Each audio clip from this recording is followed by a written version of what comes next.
scoring the game? I was for onesies. Well, here's twosies.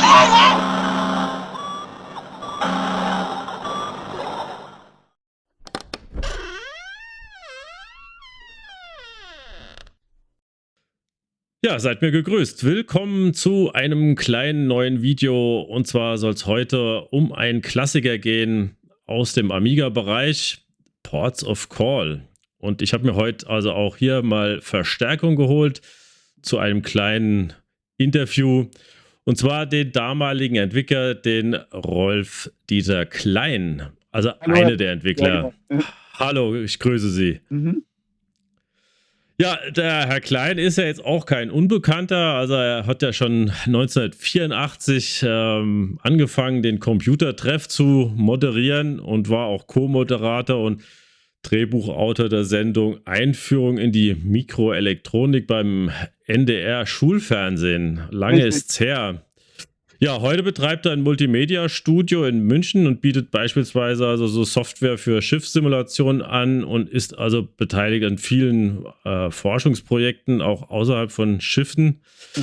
Und ja, für uns natürlich hier interessant, alle, die wir dem Hobby Amiga oder Retro-Computer frönen, natürlich die Entwicklung des Spiels Ports of Call, die natürlich seit 1987, wo es also auch rausgekommen ist für den Amiga und den PC, uns quasi, oder zumindest mich, das kann ich also mal sagen, verfolgt. Und seitdem ist das Spiel ja auch ständig weiterentwickelt worden, bis hin jetzt zur 3D-Variante, die ja jetzt auch schon ein paar Jahre alt ist. Und ja, also herzlich willkommen erstmal zum Interview. Wir haben ja jetzt etwas länger gebraucht, um zueinander zu finden. Umso schöner, dass es jetzt geklappt hat. Ja, zum Eingang vielleicht mal, ja, wie sind Sie jetzt eigentlich so genau zu Ports of Call gekommen? Also zusammen mit dem Martin Ulrich. Genau. Den hatten Sie ja, soweit ich das jetzt weiß, schon vorher gekannt aus der Zusammenarbeit mit Drehbüchern zu dieser Fernsehsendung Einführung in die Mikroelektronik. Und ja, also vielleicht mal als Eingangsfrage, wie ist es dazu gekommen, dass man, wenn man zusammensitzt am Abend oder am Tag, Ports of Call zu machen? Ja, genau. Also wir hatten Drehbücher geschrieben, das war eigentlich in der Phase hauptsächlich. Und genau, abends halt ein paar Computerspiele gespielt, wie man das damals so machte. C64, Amiga, spielt C64, Amiga ist ja gerade erst rausgekommen. Und da kam uns dann die Idee, ob wir nicht eigentlich selber mal ein Spiel machen wollen. Und es hat uns ein paar Sachen haben uns gut gefallen. Hanse zum Beispiel war eins von den Spielen damals beim C64. Und nachdem der Martin Ulrich ja aus Bremen kommt und sich maritim sehr gut auskennt, kam eigentlich die Idee auf, was mit Schiffen zu machen, mit Simulationen. Und dann haben wir erstmal angefangen, da auch ein kleines Skript zu entwerfen. Das hat auch dann, von da weg 2 Jahre sowas gedauert, bis wir da auch was hatten nachher letztendlich mal, bis wir die ersten Sachen hatten, mit den Firmen da in Verhandlungen treten konnten und die ersten Demos bereit hatten auf dem Amiga dann damals. Genau, ja, und so ist es halt entstanden. Und wie gesagt, insofern wollte man was Eigenes einfach mal auf die Beine stellen. Ja, genau. Ja, sehr schön. Das ist ja bei vielen so gewesen, oder nicht, die meisten kann man jetzt nicht sagen, aber viele haben es halt dann nicht zu Ende gebracht. Umso schöner, dass sie beide das dann also dann auch zu Ende gebracht haben. Und naja, also ich hatte mir jetzt vorgestellt, der Amiga war ja zu der Zeit ja so der führende Computer, mehr oder weniger. Und das war also dann auch die Entscheidung, also das Spiel vorwiegend dann am Amiga zu entwickeln, oder? Ganz genau, ja. Ich habe es eigentlich ausschließlich erstmal am Amiga entwickelt. Das lag einfach daran, dass die Grafik dort halt wirklich sehr gut war. Im Vergleich zu den ersten Versuchen beim PC mit CGA und so weiter, da hatte man noch viel Vorteile. Und die Grafik-Engine vom Amiga war eigentlich damals ja schon revolutionär, Multitasking und so, was man sich alles erträumt. Das hat ganz gut funktioniert und hat man da mal die ersten Versuche mitgemacht und geguckt, wie man da zurechtkommt. Dann hat man dann auch, wir haben so ein Gerüstspiel erstmal gebaut, um den Simulator zu testen. Und ja, später sind wir dann mal unterwegs gewesen, haben Firmen gesucht, die es vielleicht dann auch vermarkten können, sind auf Aegis gestoßen, weil die waren zu der Zeit ja auch recht führend mit Defender of the Crown, mit Jim Sachs, den wir da auch kennengelernt haben, und hatten dann also auch Unterstützung bekommen bezüglich der Grafik. Leider nicht bei den Finanzen. Das war ein etwas Desaster. Aegis ist ja dann auch Konkurs gegangen und wir haben auch kein einzigen Pfennig Geld bekommen. Also es war ein düsteres Kapitel. Aber das Spiel da war dann soweit auch fertig und die Grafiken und so weiter und konnten von da Ja. aus dann weitermachen. Activision hat man später mal angesprochen, da gab es mal eine Version, wir haben es dann auf den PC portiert danach. Und die Version war dann doch recht ähnlich. Da hat man auch den sogenannten Life-Size-Adapter, ich weiß nicht, schon gehört hat. So, damals war es ja ein Problem, Soundkarten gab es und gab es nicht. Und dann hat man uns halt überlegt, wie kann man mit einem einfachen DA-Wander am Parallelport auch einen Sound erzeugen, per Software, in Assembly-Code damals noch unter DOS. Das war dann auch schon hart an der Grenze, aber die Grafik war auch ganz witzig. Ich habe eigentlich den Amiga Grafikteil praktisch nachgeschrieben, sodass ich den Urcode vom Amiga auch jetzt noch in den aktuellen Versionen drin habe.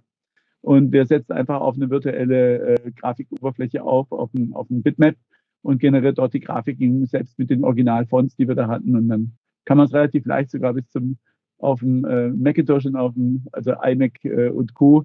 Und auf iOS läuft auch noch dieser Emulator praktisch drauf, ja. Ja, sehr schön. Ja, da haben Sie jetzt schon etwas vorgegriffen.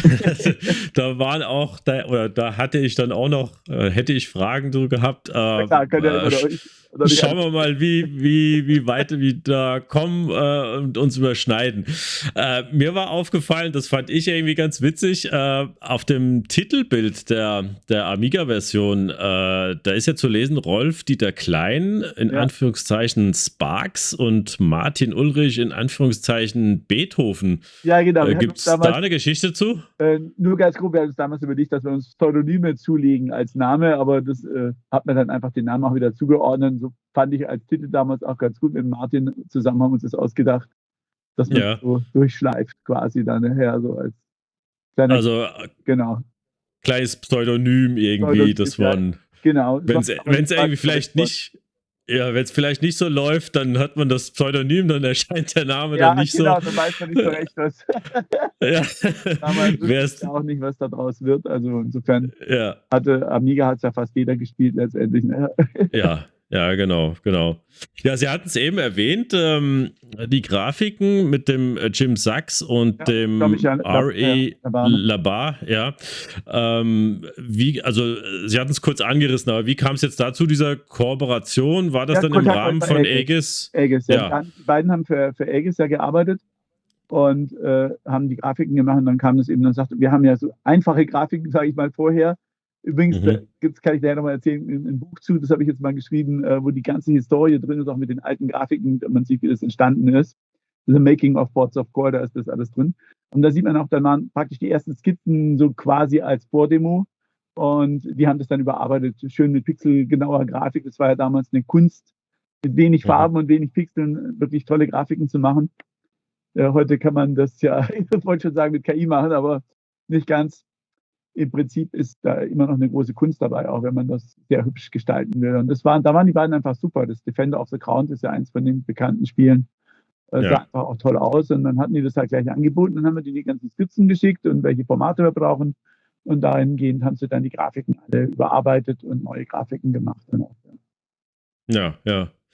Den Jim Sachs, der ist ja, wie Sie schon sagt, der ist ja ziemlich bekannt, hat ja eigentlich für Defender of the Crown alles gemacht und hat später dann auch das Defender of the Crown, glaube ich, sogar fast in Eigenregie auf den Markt geworfen. Ja, das ist klar, weil das wahrscheinlich auch das Aegis-Problem hatte.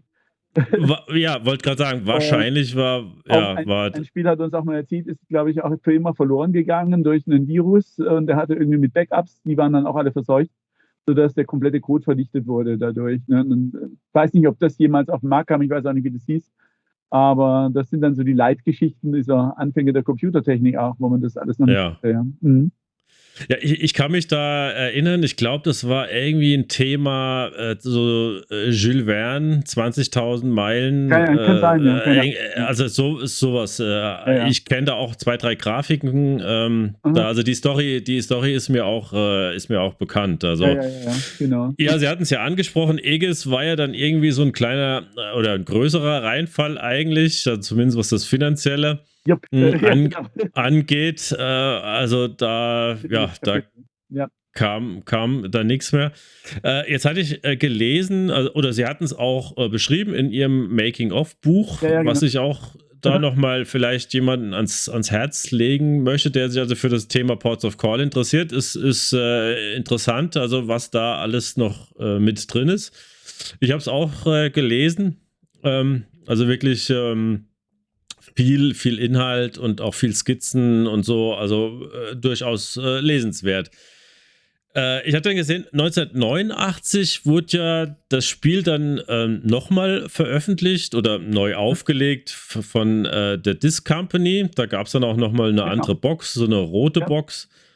Und meines Wissens wurde es also nur in Europa veröffentlicht. Ja, ich glaube, es war auch nur gebundelt mit irgendeinem Rechner. Ich bin mir da nicht mehr sicher, wie das damals war. Also es ist nicht so auf dem freien Markt irgendwie gewesen, eine Version von den ganzen Dingern, ja. Ja, also Genau. ich habe nur so weit gelesen, dass es irgendwie so eine kombinierte Version war, UK, Deutschland und Frankreich. Und irgendwie noch eine lokalisierte Version in Spanien. Die kam dann irgendwie nochmal in einer kleineren Box auf den Markt, also als das ursprüngliche. Und das war mir halt jetzt irgendwie ein bisschen suspekt vorgekommen, weil ja die Disc Company war ja eigentlich in Amerika beheimatet, da irgendwie Kalifornien. Warum man da nochmal diese Kooperation dann eingegangen ist, weil es gab ja auch noch irgendwie andere, das hatte ich nochmal gelesen, mit Olivetti, glaube ich, PCs, da kam mal so ein Bundle. Habe ich das gar nicht mitgekriegt. Das wurde dann so als Unterbundles weiter vermarktet quasi von den Firmen, die das damals übernommen hatten und die PC-Version da damals auch vermarktet hatten. Ja. Genau, haben wir das quasi pauschal, aber das ist schon lange her, da weiß ich auch nicht mehr genau. Da kam dann ein bisschen wenigstens was mal. Zumindest, ja. Ist ja auch mal ganz schön, wenn man ein bisschen Geld verdienen kann.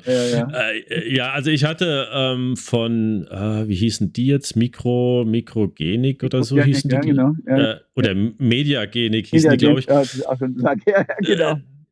Da habe ich von einem Sammlerkollegen hatte ich mal eine Version bekommen, das war irgendwie tituliert als Ports of Call 2.0. Ich weiß jetzt aber gar nicht, inwiefern da nochmal vielleicht Veränderungen. Die Originalversion eigentlich mehr oder weniger von DOS her. Genau. Da gab es dann auch mal eine Rate davon, später ein bisschen leicht, eigentlich immer die gleiche Struktur. Das, wie gesagt, bis zum heutigen Tag noch recht unverändert geblieben. Ein paar kleine mal gemacht zwischendurch mit Limitations, die man damals hatte. Also dann so nette Zuschauerfragen wie, ich habe jetzt 100 oder 200 Schiffe und jetzt kann er die nicht mehr darstellen, weil die Seiten nicht mehr weiterlaufen und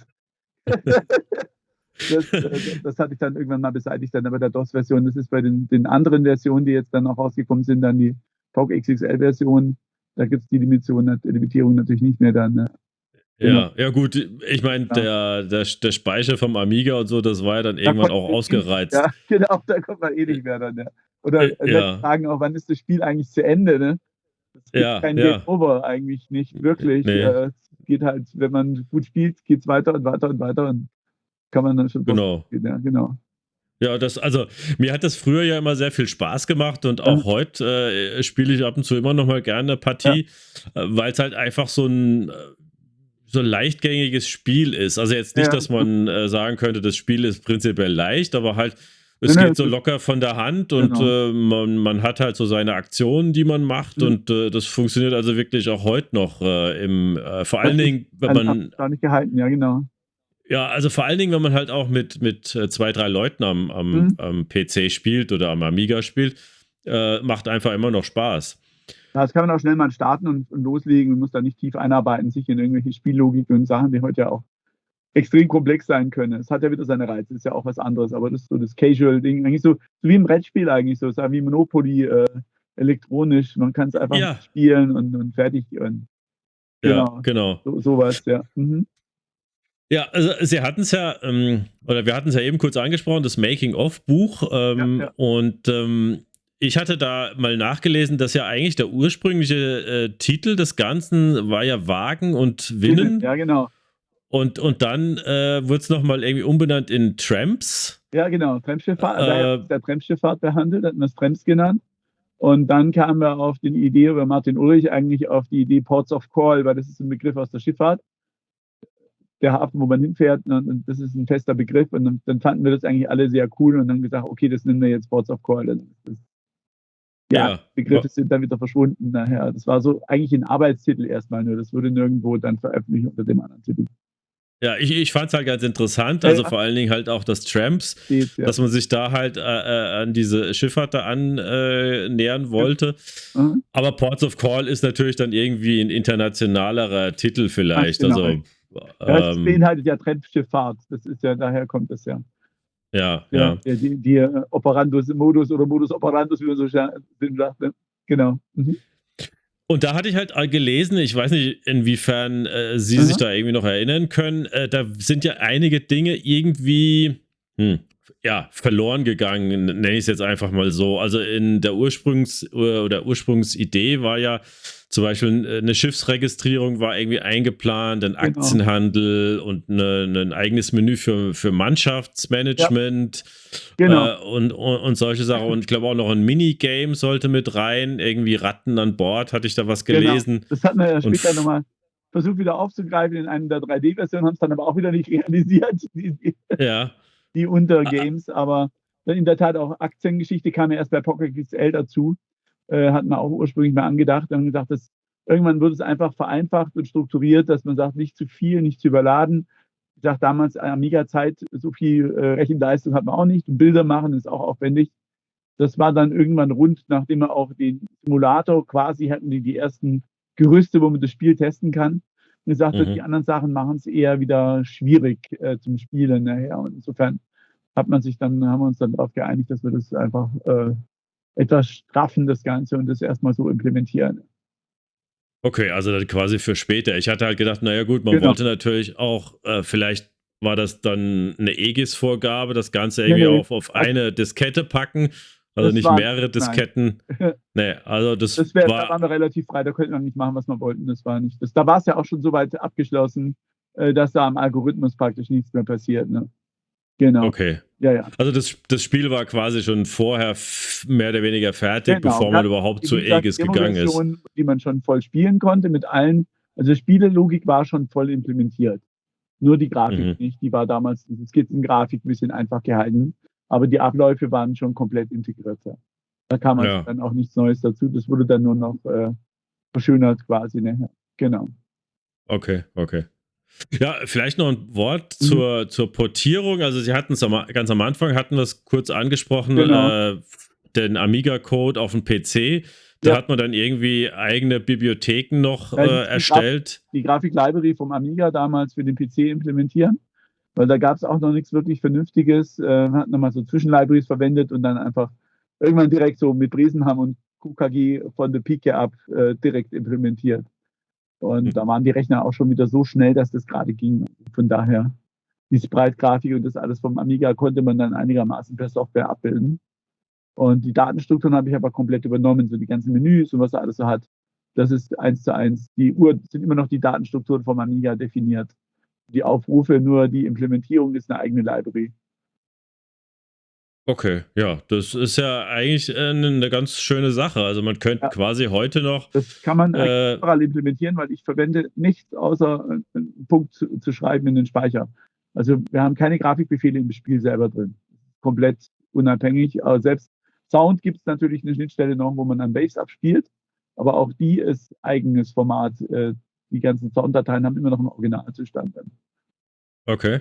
Also, wenn ich es jetzt richtig verstehe, könnte man heute noch hingehen und könnte quasi den Code noch nehmen und würde dann einfach nur, vielleicht sage ich jetzt mal, Amiga, eine AGA, also Advanced Graphic Chipsatz, könnte man quasi jetzt nochmal neu auflegen, wenn man das wollte. Das würde schon gehen, ja, im Prinzip kein Thema, ja, genau. Ja.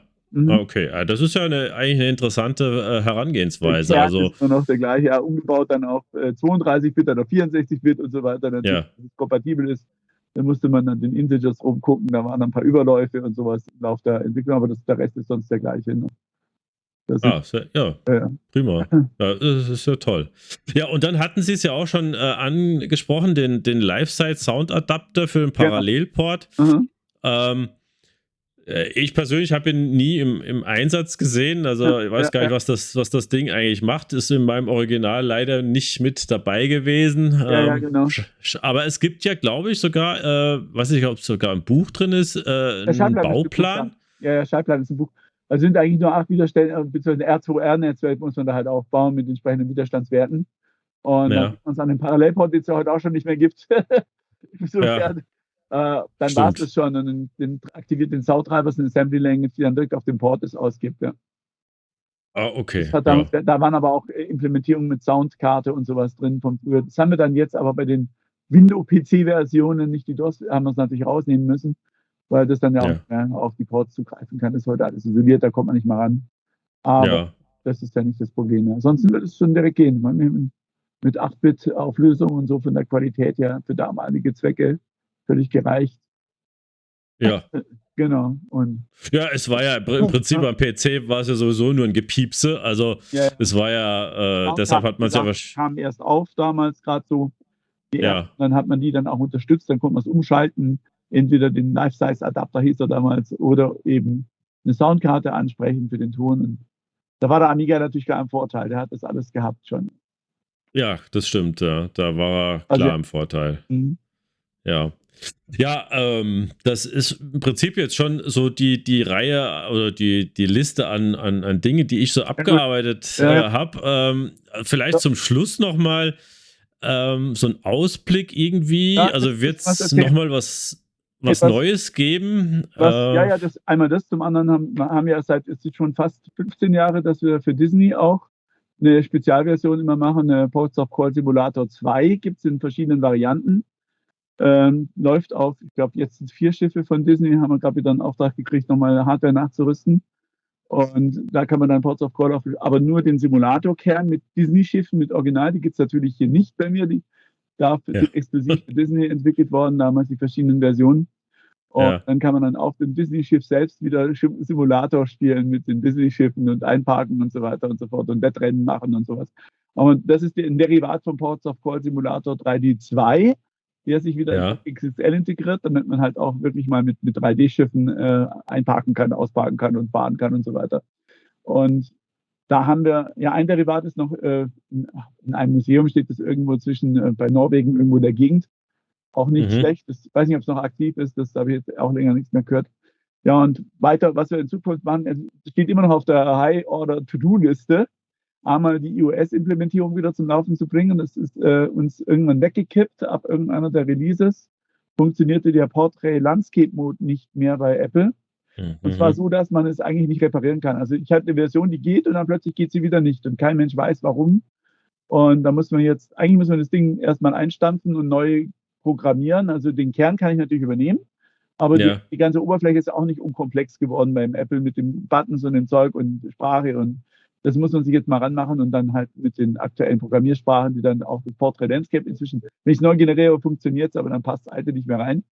mhm, Und mit Kotlin dann halt entsprechend programmieren. Beim iOS geht es noch, das muss ich, beim iOS, beim Android geht es eigentlich noch. Da muss ich jetzt auch mal Aktualisierungen machen, damit die Betriebssystemversionen wieder unterstützt werden.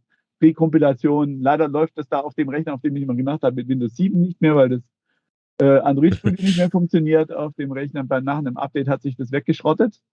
So ganz okay. heimlich. Ein Teil davon geht dann nicht mehr. Jetzt habe ich einen anderen Rechner natürlich auch. Wir haben einen anderen Rechner auch zum Arbeiten. Aber das dann immer, man schiebt es dann so ein bisschen vor sich hin, bis das alles wieder läuft. Und eine zweite App, die ich auch habe, die Radioactivity Counter, wird jetzt auch fällig. Also insofern wird der Leidensdruck größer, dass man Mhm, Dinger mal wieder aktualisiert. Wir haben jetzt auch einmal für Android ist kein Problem, aber für Apple haben wir jetzt auch einen neuen iMac, ein kleines Modul wieder mit einem neuen Prozessor. Ab und zu muss man mal, die halten zwar sehr, sehr lange, aber irgendwann sind es dann doch fällig und dann muss man die ganzen Entwicklungssysteme und die Keys wieder rüberziehen und so weiter. Und nachdem, wie gesagt, das ist so, ja, Hobby, halb nicht Hobby, kann man sagen, weil es macht mir mhm, Spaß. Aber ich habe ja auch noch andere Sachen, die ich immer wieder tun muss. Fürs LAT hat man jetzt viel gemacht. Das, also 2 meiner Platinenentwicklungen, also insgesamt 4 Platinen sind im Weltall und kreisen da vor sich hin und senden. das hatte ich gelesen, ja, sehr Ja, schön, ja. das natürlich auch, war auch ein gutes Projekt vor ein paar Jahren. Dann kam die Corona-Geschichte und dann Mhm, Kontaktspenden sehr schwer geworden. Und jetzt so langsam kommt das wieder, aber es dauert wohl eine Weile. Ja.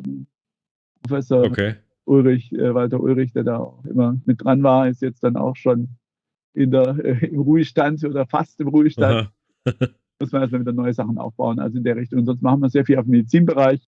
Nicht invasive Glukosemessung bin ich gerade dran, mit verschiedenen Firmen was zu machen, haben wir Patente und so. Das kostet alles über Zeit. Aber es Ja. macht auch Spaß und ist auch eine wichtige Sache natürlich, aber da hört man natürlich nicht so viel von, da kann ich nicht so viel erzählen. Ja. Das ist klar, dann geht so. Aber das heißt im Prinzip, es ist noch nicht, ja, Ne, ich muss einmal überspitzt formuliert. halten auf jeden Fall, wenn jetzt neue Versionen einen ärgern.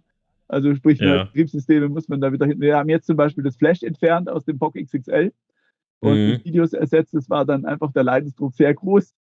Flash killt ja praktisch alle Programme, die mit Flash programmiert waren. Und nachdem so ein Ja. Update macht, war es das dann. Und das sind wir zum Glück wieder losgeworden. Da musste ich aber auch erstmal eine VMware virtuelle Engine aufsetzen mit dem alten Ports of Call Entwicklungssystem, weil es war dann das Mhm. Einfachste, anstelle da anfangen zu rumzuportieren. Mit Visual Basic haben wir das ja programmiert, das Port XXL. Das ist insofern anders als damals mit dem URP, was ja in C programmiert ist. Und das ist eigentlich sehr angenehm, aber wir hatten damals Brollen C verwendet und es war extrem langsam und sind dann auf Visual Basic übergegangen, weil man damit einfach schneller, also das Entwickeln ist langsam, die Ausführung ist kein Problem, aber wenn ich jeweils 10 Minuten auf die Kompilation warten muss oder ich drücke und starte es sofort da, ist es ein Riesenunterschied, wenn man viel Ja. hat. Und Ja. insofern war das damals schön. Heute wäre es jetzt kein Problem mehr, kann man alles wieder in C machen. Da gibt es jetzt genügend Alternativen und würde da auch gerne nochmal eine Modernisierung anfahren. Da sind wir auch schon ein bisschen am Überlegen. Entweder eine 3D-Engine nochmal gleich nehmen, dann kann man da drauf aufsetzen. Unreal finde ich sehr gut. Haben auch schon einige Versuche mitgemacht. Das hätte man für den POC-Sim 3D2 schöne Simulationsmöglichkeiten. Mhm. Das ist Mhm. natürlich schon mal eine ganz andere Nummer. Da müssen wir die Engine, die POC XXL Sim 3D2 Engine ist komplett selbst geschrieben. Die basiert eigentlich nur auf DirectX und DirectX 3D, aber auf keiner Engine, also eigene Engine mit Wasser-Engine und Zeug und Shader und direkt auf die Grafikkarten mit der Shader Language drauf und so. Das ist natürlich auch eine spannende Geschichte, aber das kann Ja. man so aktuell halten, wie man es gerne möchte. Das ist einfach ein Riesenaufwand. Ja. Kostet alles Zeit, genau. Ich wollte es Leider, gerade aber sagen. kommt schon einiges. Ich denke, dass wir da auch wieder mal jetzt den Schwung wieder neu machen und dann kommen wieder ein paar neue Ideen rein und dann wird es auch wieder werden, dass dieser kleine Kink zur Unreal Engine könnte nochmal den nötigen Drive geben. Dann sind wir wieder Multiplattform, was ja auch nicht schlecht ist. Ja. Ja. Also einmal die alten, natürlich aktuellen Versionen up-to-date halten, sodass sie immer noch laufen. Das ist ein Ziel. Das ist jetzt nicht so aufwendig, das geht.